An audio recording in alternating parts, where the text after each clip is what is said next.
आज हम बात करेंगे दिसंबर 2023 के एग्ज़ाम्स के लिए कि कैसे दिसंबर 2023 के लिए अपनी तैयारियों की सौगात बिछाई जाए ताकि जब एग्ज़ाम आए, जिस दिन पेपर देकर आए उसी दिन हम सेल्फ डिक्लेयर कर दें अपना रिजल्ट कि हमारा क्या रिजल्ट आने वाला है।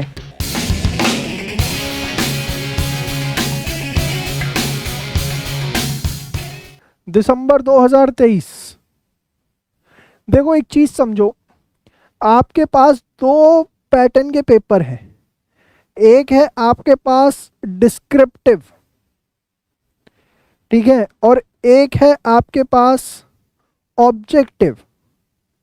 ऑब्जेक्टिव के अंदर आपके पास एमसीक्यू आएंगे, इसके अंदर आपको पूरा पेपर रिटर्न करना होगा। यहाँ पर क्या होता है कि दोनों पेपर्स को जो तैयार करने की अप्रोच होती है वो बहुत डिफरेंट रखनी पड़ती है। सेम चीज़ से काम नहीं चलता। यहाँ पर दोनों चीज़ों के अंदर खैर एक चीज़ बड़ी कॉमन है, that is the time management. लेकिन कई बार क्या होता है, जो ऑब्जेक्टिव पेपर्स होते हैं, ऑब्जेक्टिव एमसीक्यू, यहाँ पर जो है आपकी क्वेश्चन अंडरस्टैंडिंग बहुत अच्छी होनी चाहिए, बहुत अच्छे लेवल की होनी चाहिए, बहुत नेक्स्ट लेवल की होनी चाहिए। क्यों? क्योंकि या तो यहाँ पर आपको 1 नंबर मिलेगा या आपको यहाँ मिलेगा -0.25। बीच में कोई स्टेप मार्किंग का स्कोप नहीं होता।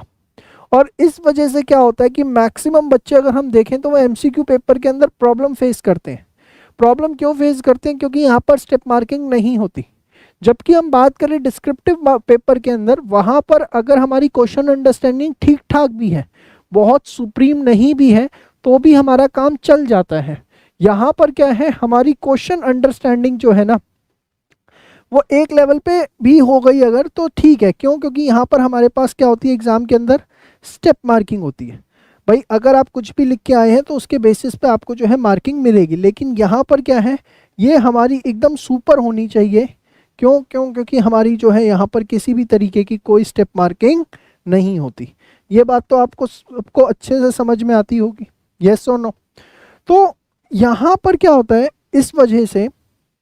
इस वजह से जब हम ऑब्जेक्टिव पेपर की बात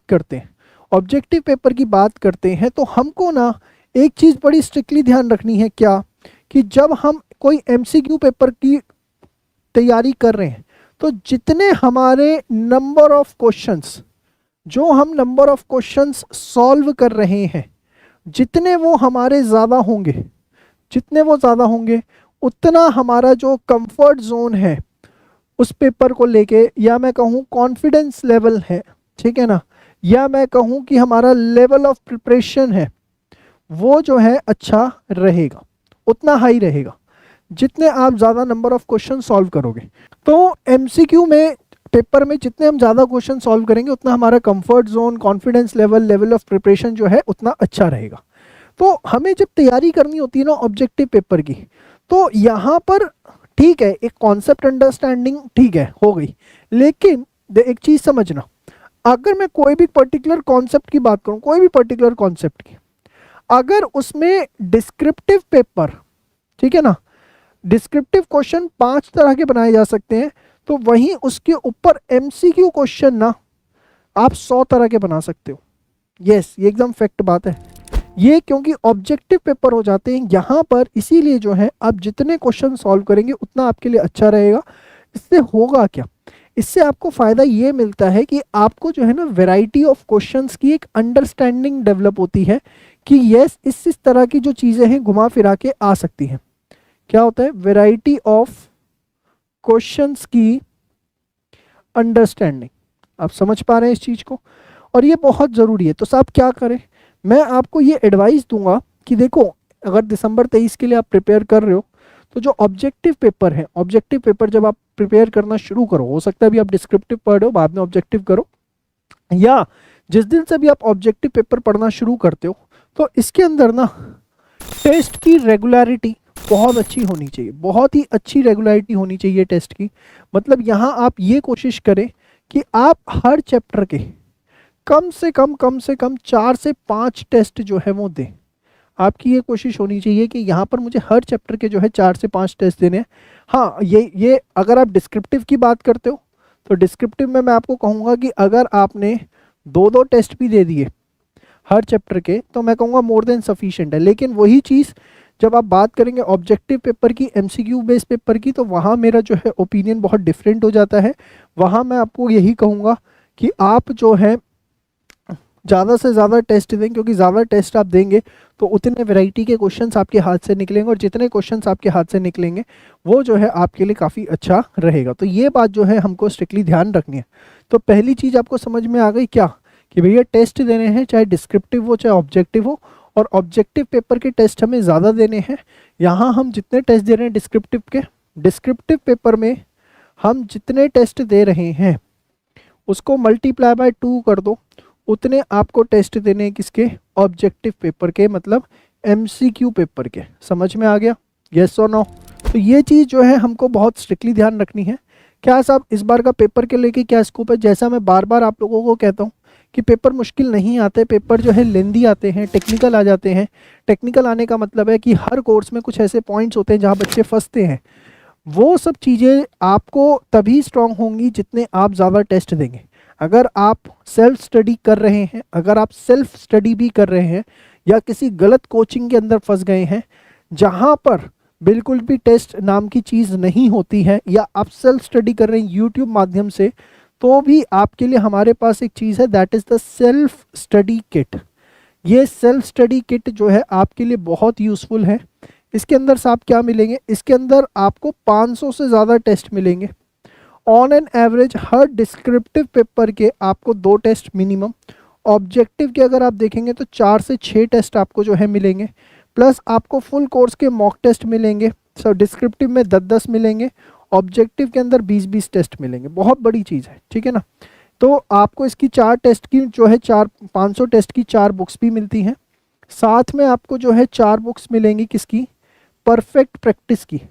परफेक्ट प्रैक्टिस की आपने इसके बारे में डेफिनेटली सुना होगा। परफेक्ट प्रैक्टिस बुक क्या है हमारी, इसमें अगर आपने इसके सिर्फ क्वेश्चन कर लिए, इससे बाहर पेपर ना आया था ना आएगा, क्योंकि इसके अंदर जो मैक्सिमम आ सकता है वो सब कुछ कवर अप किया गया है। तो अगर आप सेल्फ स्टडी भी कर रहे हैं या किसी गलत कोचिंग में फंस गए हैं, तो हमारी सेल्फ स्टडी किट जो है उसको ज़रूर रेफ़र करिए, क्योंकि इसके अंदर आपके सारे टेस्ट कवर हो जाते हैं, इसके अंदर सारे आपके असाइनमेंट्स जो है वो कवर अप हो जाते हैं, और टेस्ट को जो है हम चेक करके भी देते हैं।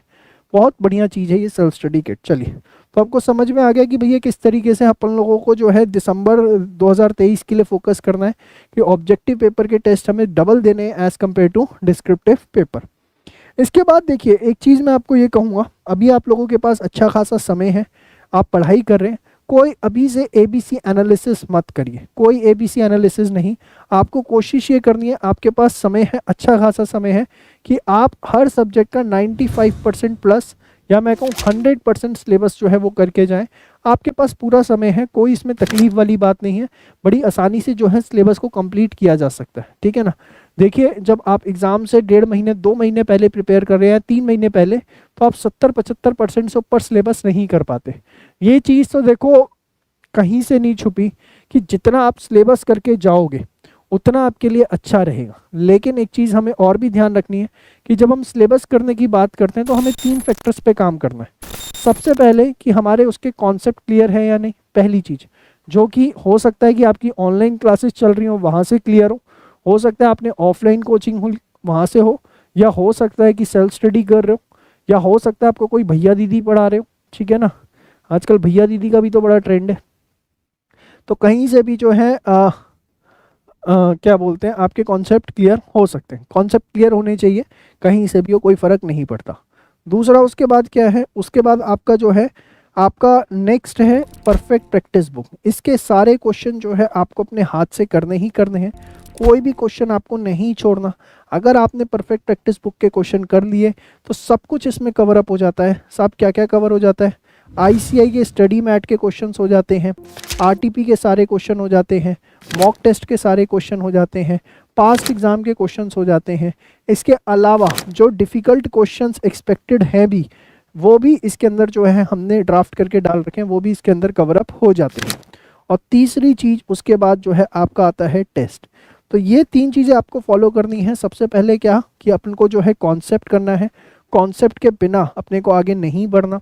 कॉन्सेप्ट क्लियर हो गया तो इसका मतलब ये नहीं है कि मैं सीधे दूसरे चैप्टर पे स्विच ओवर कर जाऊँ। यहीं मैक्सिमम बच्चे गलती करते हैं, उनको लगता है कि मैंने एक सब्जेक्ट उठाया, सब्जेक्ट उठाने के बाद जो है सपोर्ट डेप्रिसिएशन किया, बीआरएस किया, वीडियोस देख ली और हो गया, नोट्स बना लिए हो गया, नहीं। अरे ये तो अभी आपने बेबी स्टेप भी नहीं किया, अभी तो नेक्स्ट स्टेप सबसे बड़ा है कि आप उसकी प्रैक्टिस करिए, अपने हाथ से उसके क्वेश्चंस निकालिए। और टीचर से मत निकलवाइए कि क्लासरूम के अंदर आपने 5 क्वेश्चन कर लिए थे, 7 क्वेश्चन कर लिए थे, उससे कुछ नहीं होता। उससे टीचर की प्रैक्टिस हुई है, आपकी प्रैक्टिस नहीं हुई है। आपकी प्रैक्टिस कब होती है? आपकी प्रैक्टिस होती है जब आप अपने हाथ से क्वेश्चन करेंगे, जब आप खुद से स्वयं से एक एकांत में बैठ करके क्वेश्चंस को निकालेंगे, तब जा करके आपकी प्रैक्टिस होती है। बिना सेल्फ प्रैक्टिस के कुछ नहीं होता।